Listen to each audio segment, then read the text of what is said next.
Hi, so I don't really know how to start this video or how to introduce myself, so I'm just gonna go for it. My name is Becky, otherwise known as bekybear, both of those spelled without a C in my name, and for whatever reason I decided that I wanted to make a YouTube channel where I explain how to play different kinds of Magic the Gathering games. In the last year or so, the gathering part of Magic the Gathering has had more and more importance to me, and I wanted to do something that was giving back to the community and just trying to make it more fun for everybody. I think that with the kind of competitive state that Magic is moving towards, we could all afford to have a little more fun every once in a while. And that's why I'm here. So without further delay, let's get to the point. That doesn't really work because the card is just get the point, not get to the point, but you know what I mean.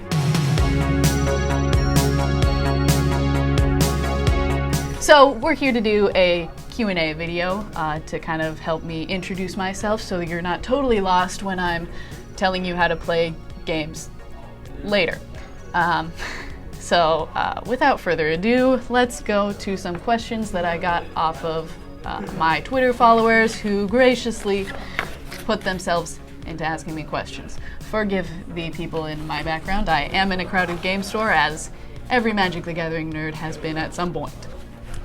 So the first question is, how old are you? I'm 23. I'm going to be 24 this year, and hopefully graduating with my bachelor's degree at the end of the year as well, so that's pretty cool. I think it's pretty cool, and hopefully it's going to be a big year for me. At James the Jew asks, first time playing?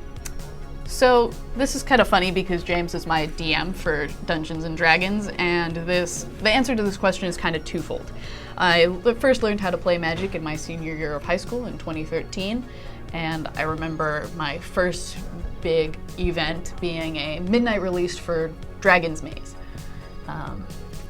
I mostly played casually, and I played with a couple of friends of mine, and it didn't take really long for me to stop playing the game because it was just kind of stressful to me at the time, and I was going through a lot of other stuff in my life.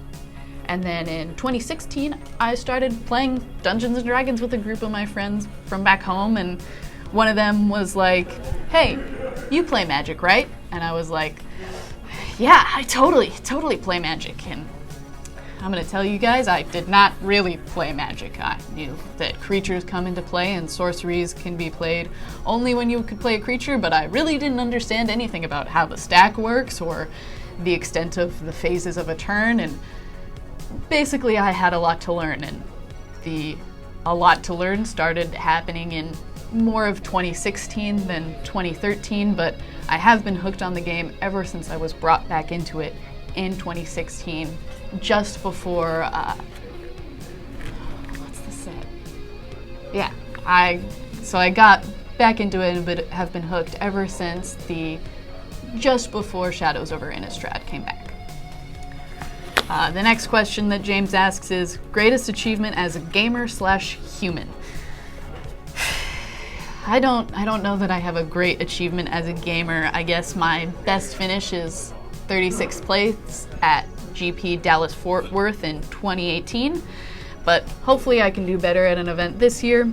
And as far as my greatest achievement as a human being goes, I'm hoping my greatest achievement gets to be me graduating with my degree at the end of this year. So I guess it's weird to not have an answer to that now, but it's hard when I have this big defining factor that's just on the horizon. The next question he asks is, greatest struggle as a gamer? And this is hard because there's a lot of dark answers that I could give for this that I don't really want to bog people down with, and I'd like to keep the tone of this kind of lighter and happier. So my joke answer that's also still a very real answer is game store bathrooms. Those are my biggest struggle as a gamer. The last question that James the Jew asks is, what legacy card do you want reprinted? And I mean, I'm not super in love with the idea of legacy cards being reprinted into modern, because then we're just going to have two different forms of legacy, and I like there being a difference between legacy and modern, and I don't really think that they should mix a... Cameraman Nick, you're raising your hand. Come, yeah, you can answer this question. Hi guys. I would really like to see Miscalculation and Hidden Herd printed into Modern. Thank you. That's my cameraman, Nick. He's going to be helping me a lot through this journey of my YouTube channel. So thank you, Nick, and thanks for answering that question with a real answer that's not just me dragging my feet through it. Moving on, we have @BNelsonMTG asks, who's your favorite MTG commentator? I think that's probably Riley Knight, to be honest. He just makes me laugh when he commentates, and I really appreciate that lighthearted addition to a lot of Magic commentary, but I did really like Alias's commentary that she did for the Mythic Invitational, and I'm really looking forward to see her continue to add more to Magic content. Next up is @MythicMichaela asked, what's your favorite Magic the Gathering color? This is hard depending on your definition of color, because the answer is very easily colorless for me, but if you're going strictly on the meaning of a color in Magic, I guess after my love for Eldrazi would come my love for aggressive red cards and burning people out of the game, so red. @BabyBerloose, aka the wonderful Zyla, asked me, would you choose to tame one horse-sized gerbil or 30 gerbil-sized horses? I think the answer is pretty easily a horse-sized gerbil, and if I tamed it, I could, ride it into battle. Also, it's maybe a little grim that I'm thinking of this, but I'm definitely thinking of a Luke Skywalker and a Tauntaun, and, if worse comes to worse, the horse-sized gerbil is going to serve me a lot better than a bunch of tiny horses. So, @TheWoist asked, what's your favorite story about Magic players, first or second hand? This is a little tough, and there's a lot of good and funny stories about Magic players, but I guess I'll tell you a story that has to do with the store that I'm sitting in right now. So I'm good friends with a man named Mike Ost, and we went and played a PPTQ that was at this game store probably about a year and a half ago now, and he's playing in top 8, and something happens with a Scarab God trigger, and his opponent doesn't bring it back at the proper time. The judge makes a call, and Mike sits there and just tries to act as normal as possible while the judge gives this call, and his opponent gets very, very, very angry. And basically it devolves to his opponent saying, why don't we go outside and I'll beat you up outside? Which, if you've been playing Magic for any amount of time, know that that is not okay. You never say that to another Magic player, and the man was pretty much instantly DQ'd by the judge who was standing right beside him. And I guess the funny part of the story as it comes around is that now Mike owns this store. He owns the store where somebody said that they were going to beat him up outside. I always think that story is kind of funny how it shakes out that way, and Mike's been a good friend to me, so.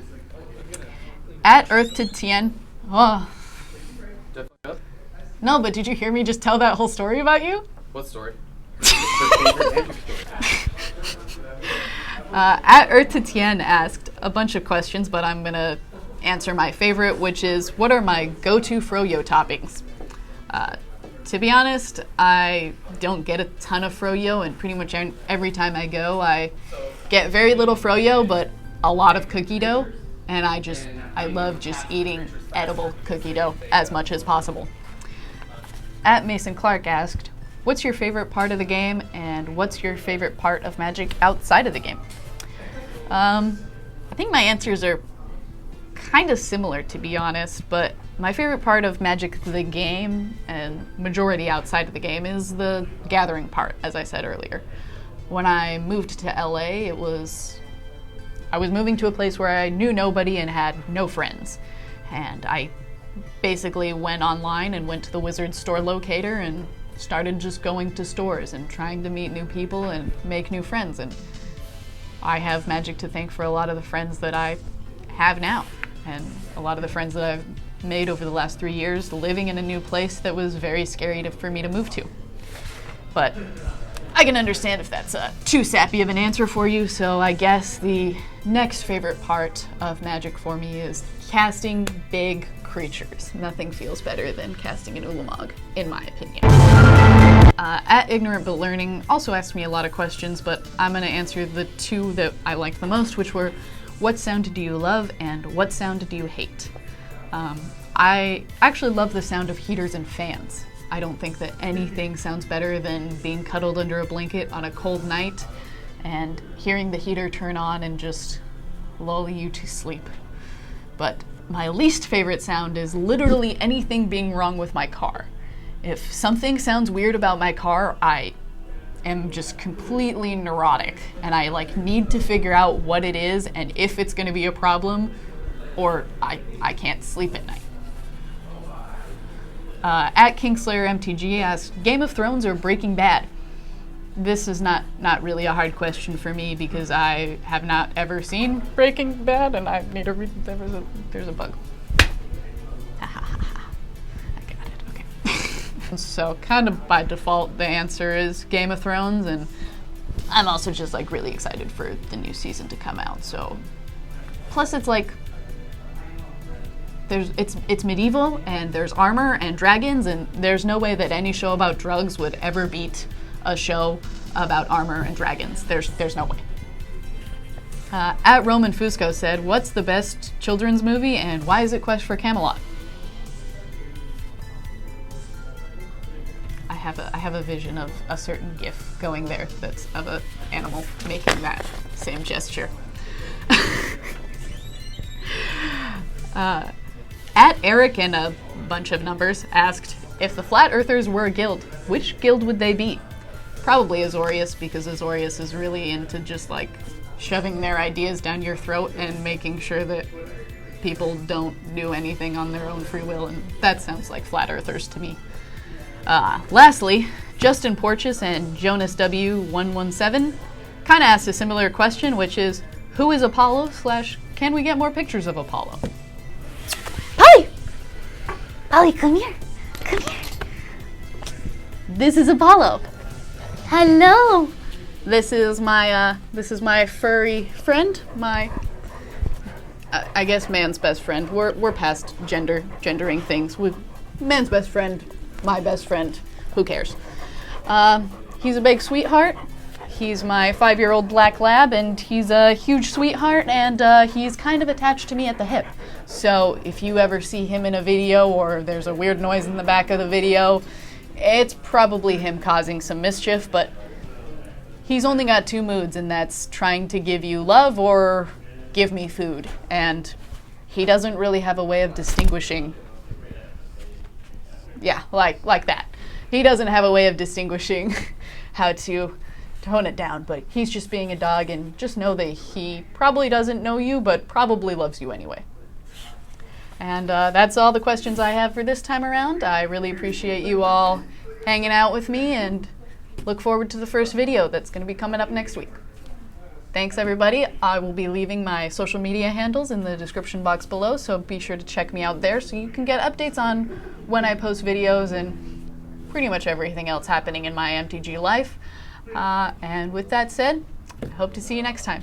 Bye. Hi, bud.